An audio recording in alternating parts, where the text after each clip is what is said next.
You have the most amazing thoughts when you drive. It's a proven fact. This past Thanksgiving, went back home and I decided to do the groceries one day.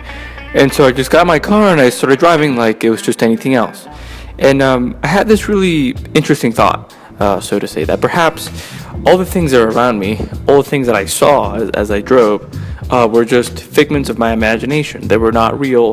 They were not there. It was just my senses tricking me. For example, the lady over there, maybe she was just something that I was seeing and no one else could see. And so I started wondering, what is this line of thinking? What is it that I'm feeling? What exactly is this? And that is when I found out about this incredible line of thought called Solipsism. The line of thought that I had come across was this thing called Solipsism. And it turns out that there is a lot of it on the internet. And as I started to do some research, I started wondering, well, what exactly is solipsism? And so it turns out that solipsism is the idea that only one's mind is sure to be true, which is pretty crazy.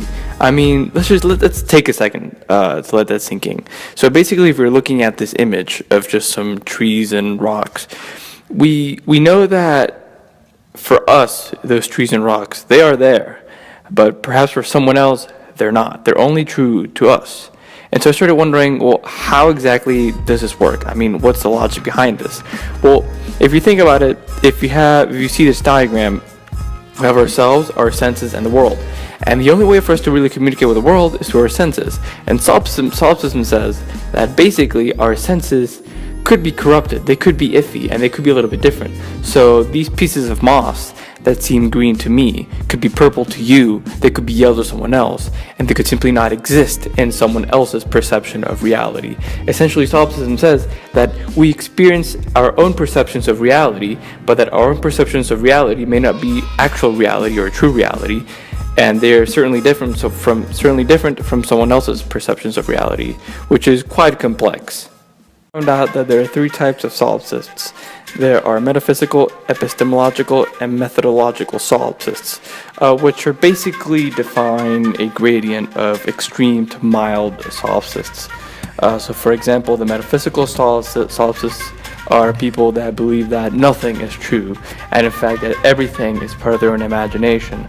So for example, as we're driving again, that white car, for example, may be something they imagined, and everything that they see is something they imagined. The second type of solipsist, the epistemological solipsists, are a little bit more mild in their line of thought, in that they agree that there is no way to prove reality or prove whatever they see, but they kind of work with the world, and they say, okay, well, this is what my world is, regardless of what it may be or what I may be thinking. This is what it is, and I'll just work with it. And the third type, the methodological solipsists, are people that are very more like agnostic solipsists, who simply believe in solipsism very lightly, who take it lightly, and who may just disbelieve that perceptions of reality may be different, but don't necessarily think that all reality or everything that they see is something that's made up by their own minds. Why so much talk about solipsism? Well, mainly it's a really interesting idea and it might change your perception of the world. Don't take it too seriously because you might just go crazy, but it's something that could definitely open up your mind to different ways of thinking. As far as driving, maybe I should start driving more often. Maybe someday I'll come up with my own psychological theory.